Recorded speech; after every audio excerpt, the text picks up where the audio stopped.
y a des pasteurs qui draguent même leurs fidèles. Vous voyez ça, non? C'est vrai ou c'est faux? C'est vrai.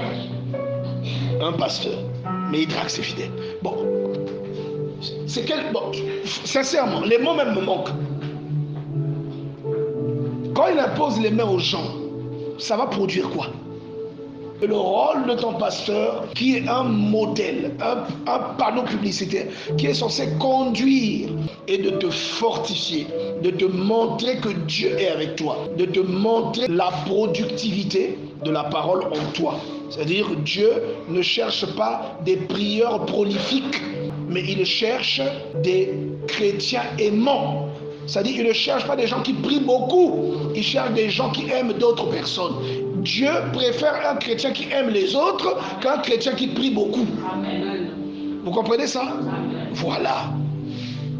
Que Dieu nous aide à visualiser vraiment clairement ces choses-là.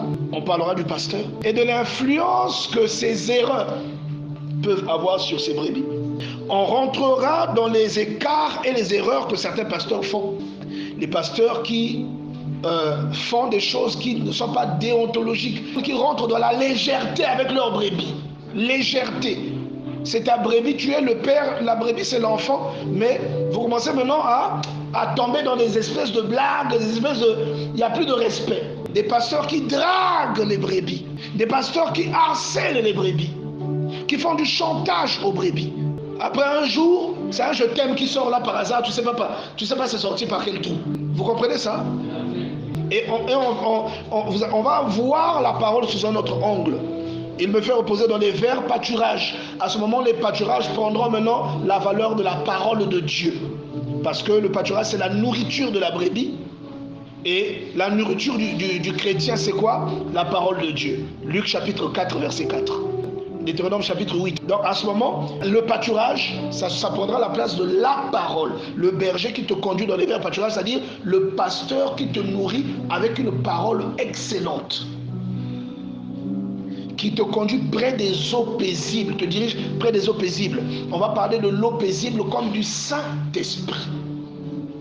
Psaume 1. Heureux celui qui ne marche pas selon le conseil des méchants, qui ne s'arrête pas sur la voie des pécheurs, qui ne s'assoit pas en compagnie des moqueurs, mais qui trouve son plaisir dans la loi de l'Éternel, qui la médite nuit et jour. Il est comme un arbre planté près d'un courant d'eau, dont le feuillage ne se flétrit point.